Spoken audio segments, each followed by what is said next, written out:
হযরত ওমর, যার নাম শুনলে আজও পর্যন্ত কাফেরদের অন্তর ভয়ে কাঁপে, সেই ওমর ইসলাম ধর্ম গ্রহণ করার পূর্বে কেমন প্রসিদ্ধ ছিলেন, ইসলাম ধর্ম গ্রহণ করার পরে তার চাইতেও অনেক গুণ বেশি প্রসিদ্ধ হয়েছেন একমাত্র কোরআনের কারণে। সুবহানাল্লাহ। হযরত ওমর রাদিয়াল্লাহু তাআলা আনহু ইসলাম ধর্ম গ্রহণ করার পূর্বে কেমন ছিলেন আর ইসলাম ধর্ম গ্রহণ করার পরে তিনি কেমন পরিবর্তন হয়ে গেলেন। ইসলাম ধর্ম গ্রহণ করার পূর্বে তিনি কাফের ছিলেন। একবার হযরত ওমর রাদিয়াল্লাহু তাআলা আনহু মক্কার সমস্ত কাফেররা একটা মিটিং সভার আয়োজন করল। কি জন্যে? তারা সেই মিটিং সভার মধ্যে আলোচনা করলো যে আমাদের মধ্যে এমন কে আছে যে মুহাম্মদকে হত্যা করবে, কতল করবে। এমন কে আছে যে মুহাম্মদকে হত্যা করতে পারবে? তাকে 100 লাল উট পুরস্কার দেওয়া হবে। কয় শত? 100 লাল উট পুরস্কার দেওয়া হবে। হযরত ওমর রাদিয়াল্লাহু তাআলা আনহু দাঁড়িয়ে গেলেন, বললেন আমাদের মধ্যে আমি পারবো মুহাম্মদকে হত্যা করতে। যেই সমস্ত কাফেররা তার সামনে ছিল সেই সমস্ত কাফেররাও তাকে বলল যে আমাদের মধ্যে ওমরই মুহাম্মদকে হত্যা করতে পারবে। হযরত ওমর রাদিয়াল্লাহু তাআলা আনহু একটা তলোয়ার নিয়ে, একটা তরবারি নিয়ে মুহাম্মদকে অর্থাৎ আমাদের রাসূলকে হত্যা করার জন্য তিনি রওনা করে দিলেন। যাইতে যাইতে রাস্তার মধ্যে হযরত সাদ ইবনে আবি ওয়াক্কাস রাদিয়াল্লাহু তাআলা আনহুর সাথে দেখা হয়ে গেল। হযরত সাদ ইবনে আবি ওয়াক্কাস রাদিয়াল্লাহু তাআলা আনহু কিতাবের মধ্যে লেখকে বলেছেন হযরত আবি ওয়াক্কাস হতে পারে অন্য সাহাবীর নাম বর্ণনা করেছেন। হযরত আবি ওয়াক্কাস হযরত সাদ ইবনে আবি ওয়াক্কাস রাদিয়াল্লাহু তাআলা আনহু ডাক দিয়ে বললেন, হে ওমর, তুমি কোথায় যাচ্ছ তলোয়ার নিয়ে? ওমর রাদিয়াল্লাহু তাআলা আনহু তাকে ডাক দিয়ে বলল, আমি মুহাম্মদকে হত্যা করার জন্য যাইতেছি। নাউজুবিল্লাহ। আমি মুহাম্মদকে শেষ করার জন্য রওনা করেছি। হযরত সাদ ইবনে আবি ওয়াক্কাস রাদিয়াল্লাহু তাআলা আনহু ডাক দিয়ে বললেন, তুমি যে মুহাম্মদকে হত্যা করার জন্য যাইতেছো, তুমি কি যদি তুমি মুহাম্মদকে হত্যা করে ফেলো তাহলে মুহাম্মাদের বংশের লোকেরা কি তোমাকে ছেড়ে দেবে? তুমি মুহাম্মদকে হত্যা করে ফেলবে, মুহাম্মাদের বংশের লোকেরা তোমাকেও হত্যা করে ফেলবে।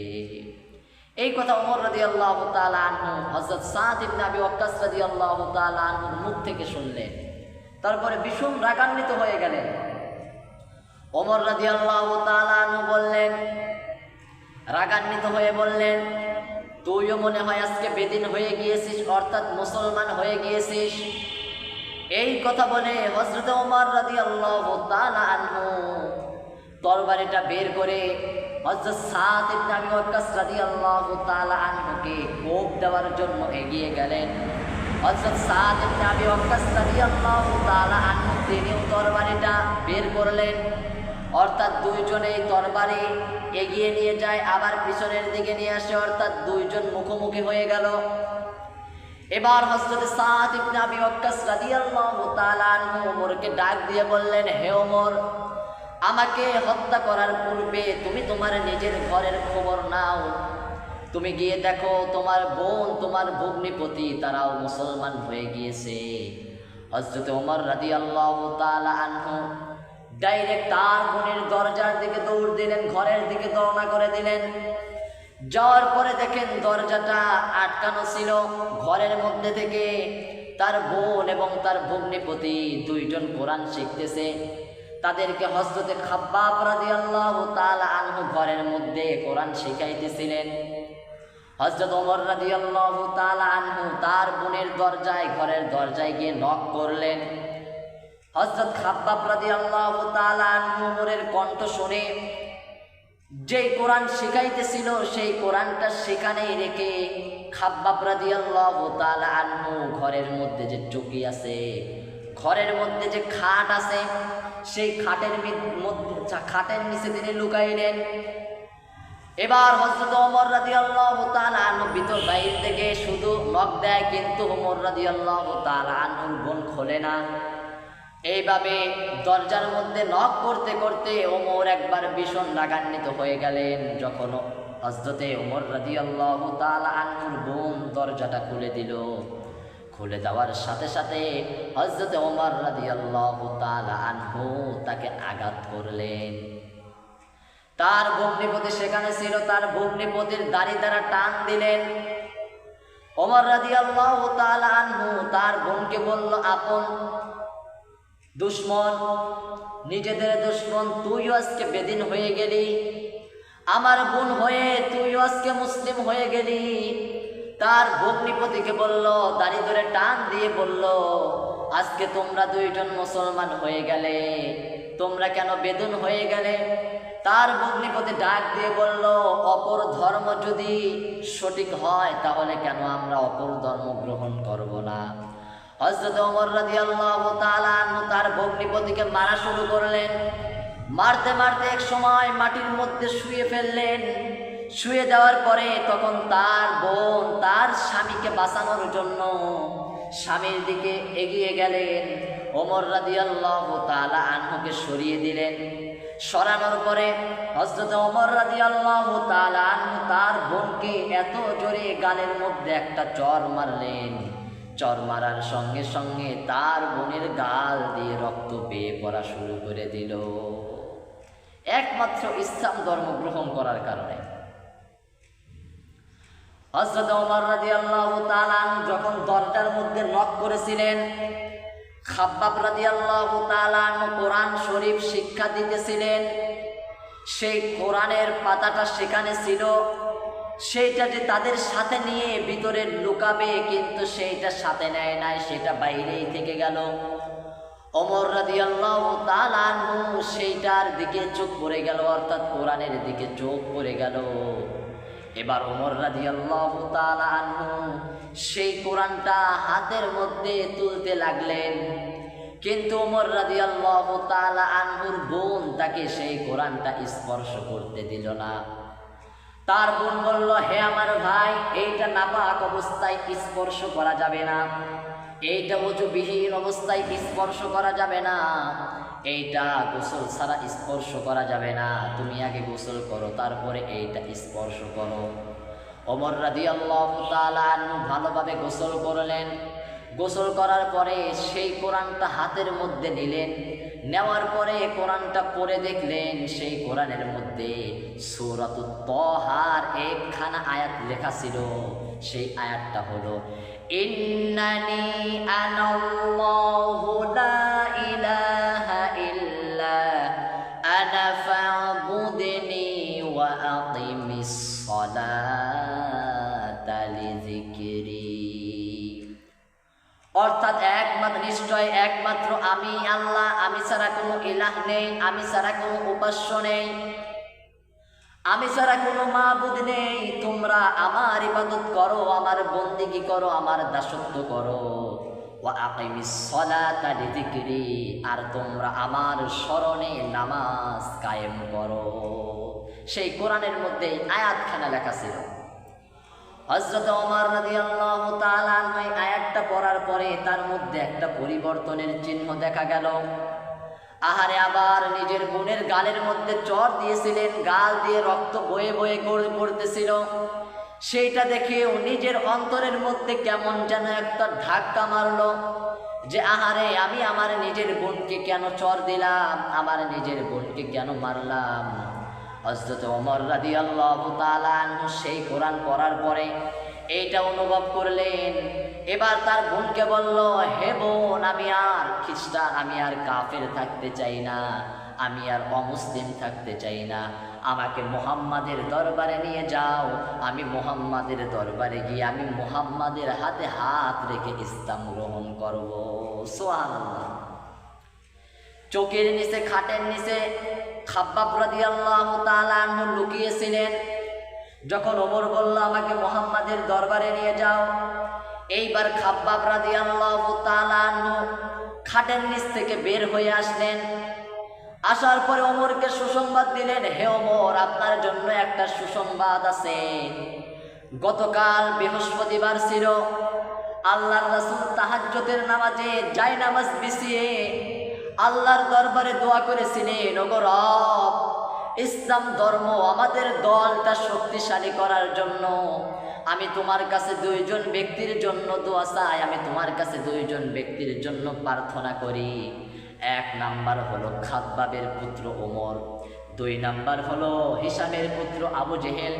ও আল্লাহ, আজকে তাহাজ্জুদের নামাজে তোমার কাছে দুইজন ব্যক্তির জন্য দোয়া করলাম, এই দুইজনের মধ্যে তোমার যাকে পছন্দ হয় আল্লাহ তাকে মুসলমান বানিয়ে ইসলাম ধর্মটা তুমি শক্তিশালী করে দাও। সুবহানাল্লাহ।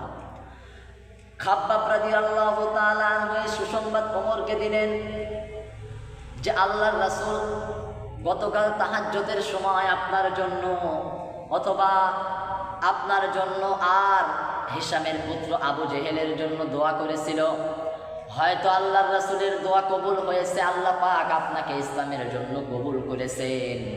হযরত ওমর রাদিয়াল্লাহু তাআলা আনহু এইবার খাব্বাব রাদিয়াল্লাহু তাআলা আনহু আর ওমর রাদিয়াল্লাহু তাআলা আনহুর বোন দুইজন মিলে ওমর রাদিয়াল্লাহু তাআলা আনহুকে রাসূলের দরবারে নিয়ে গেলেন। রাসূল করিম সাল্লাল্লাহু আলাইহি ওয়াসাল্লাম পবিত্র জুমার দিন ফজরের নামাজ পড়ে মসজিদের মধ্যে বসে আছে। তারা আল্লাহর রাসূলকে রাসূলের কাছে নিয়ে যাবে। আল্লাহর রাসূলকে ওমর রাদিয়াল্লাহু তাআলা আনহুকে আল্লাহর রাসূলের কাছে নিয়ে যাবে। যখন ওমর রাদিয়াল্লাহু তাআলা আনহু তরবারি হাতে নিয়ে মসজিদের সামনে চলে আসলো, সাহাবীরা বলল, ইয়া রাসূলুল্লাহ, ইয়া হাবিবাল্লাহ, ওমর রাদিয়াল্লাহু তাআলা আনহু তো মনে হয় আপনাকে হত্যা করার জন্য এসেছে।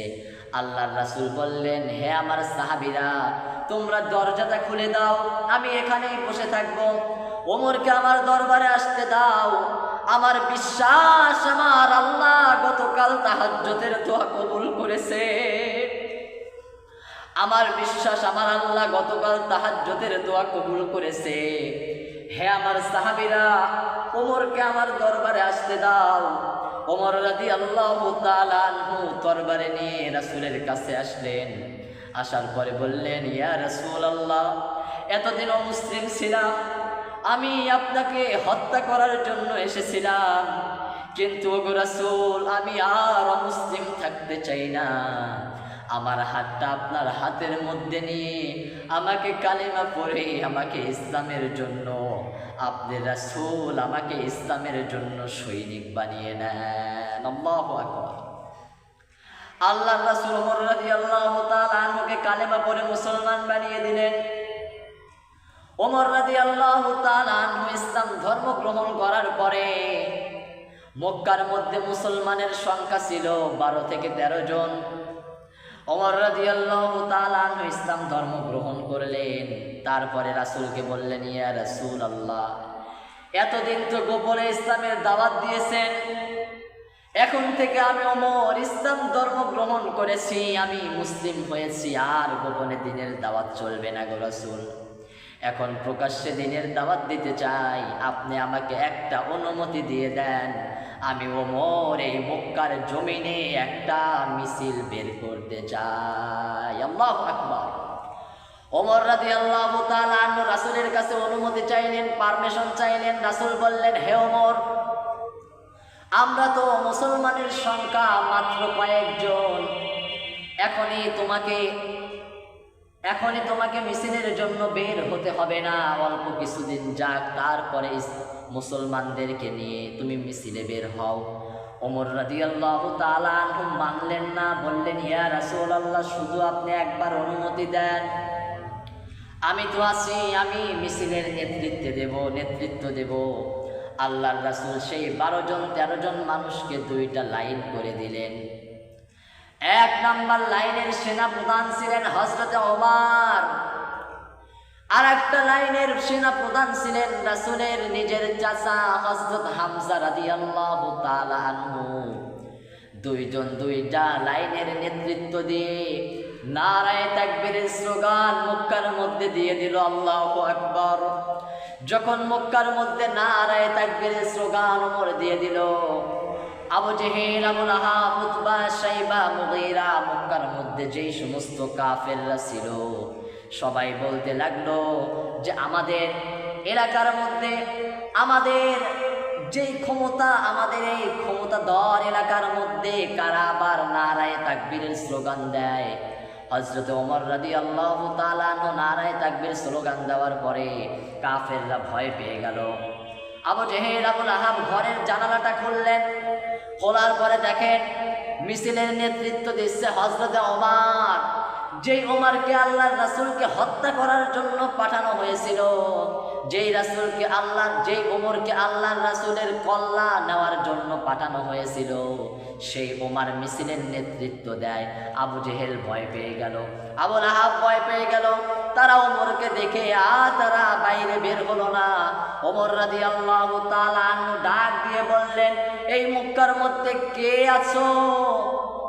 কে তার সন্তানদেরকে পিতৃহীন সন্তান বানাতে চাও? কে তার মাকে সন্তান ছাড়া বানাতে চাও? কে তার স্ত্রীদেরকে বিধবা বানাতে চাও? আর কে তার সন্তানদেরকে এতিম বানাতে চাও? যারা তার সন্তানকে এতিম বানাতে চাও তারা আমার কাছে আসো। যারা তার স্ত্রীদেরকে বিধবা বানাতে চাও তারা আমাকে আজকে আসো, আমার সামনে আসো। আমি আজকে ইসলাম ধর্ম গ্রহণ করেছি, আজকে আমার সামনে কে আছো আসো। যারা আমার সামনে আসবে একটাকেও তোমাদের মায়ের কোলে যাইতে দেব না। ইসলাম ধর্ম শক্তিশালী হয়ে গেল। হযরত ওমর রাদিয়াল্লাহু তাআলা ইসলাম ধর্ম গ্রহণ করার পূর্বে মুসলমানরা গোপনে নামাজ পড়েছে, ইসলামের কাজ করেছে। ওমর ইসলাম ধর্ম গ্রহণ করার পরে সবার সামনে প্রকাশ্যে মসজিদের মধ্যে মুসলমানেরা নামাজ পড়ার সুযোগ পেয়ে গেল। সুবহানাল্লাহ। এটাই ছিল ওমর, এটাই হচ্ছে ওমর। ওমর রাদিয়াল্লাহু তাআলা আনহু ইসলাম ধর্ম গ্রহণ করলে ইসলাম ধর্ম একটু শক্তিশালী হয়ে গেল। ধীরে ধীরে ইসলামের ছায়াতলে ধীরে ধীরে মানুষজন আসা শুরু করে দিল। ওমর কেমন শাসক ছিলেন, কেমন মানুষ ছিলেন, আল্লাহকে কি পরিমাণ ভয় করতেন। যখন তিনি ক্ষমতা পেয়ে গেলেন, অর্ধজাহানের খলিফা হযরত ওমর নিজের সন্তান মদ পান করেছিলেন, তার জন্য নিজের সন্তানকে নিজের হাত দ্বারা শেষ করে দিয়েছিলেন। এইটাই হচ্ছে ওমর, এইটাই হচ্ছে নেতা, অর্ধজাহানের খলিফা। সেই ওমর নিজের সন্তান মদ পান করেছে, তার জন্য ৮০টা বেতের আঘাতে সন্তানকে শেষ করে দিয়েছে। কোরআনের আইন একমাত্র আল্লাহর বিধান প্রতিষ্ঠিত করার জন্যে, যাতে করে কাল কিয়ামতের ময়দানে আল্লাহর সামনে আমাকে দাঁড়াতে না হয়। যে নিজের সন্তান মদ পান করেছে শাস্তিটা একটু অল্প হবে, কম হবে, এটা নয়। যেইটা আইন সেইটাই ওমর পাশ করেছেন, সেইটাই তার সন্তানের জন্য তিনি ব্যবহার করেছেন। কিন্তু আমাদের দেশের শাসকেরা কেমন, ওমর শাসক ছিল কেমন, আর আমাদের দেশের শাসকরা কেমন, আমাদের মহল্লার মধ্যে যারা ক্ষমতা পায় তারা কেমন, মহল্লার শাসকেরা কেমন। এমন যদি হতো আমার দেশের শাসক হতো ওমরেরই মতো হতো, আবু বকরের মতো। এমন যদি হতো আমার দেশের শাসক হতো ওমরেরই মতো হতো, আবু বকরের মতো। জনগণের খোঁজ খবর নিত রাত দুপুরে, ঘুরে ঘুরে দেখতো কি কেউ আছে অনাহারে। জনগণের খোঁজ খবর নিত রাত দুপুরে, ঘুরে ঘুরে দেখতো কি কেউ আছে অনাহারে। আমার দেশের মা বোনেরা ধর্ষিতা হতো না, আমার দেশের কৃষক শ্রমিক বঞ্চিত হতো না। ধনী গরিব ভালোবাসার জীবন ফিরে পেত, যদি আমাদের শাসক হতো ওমরেরই মতো হতো, আবু বকরের মতো।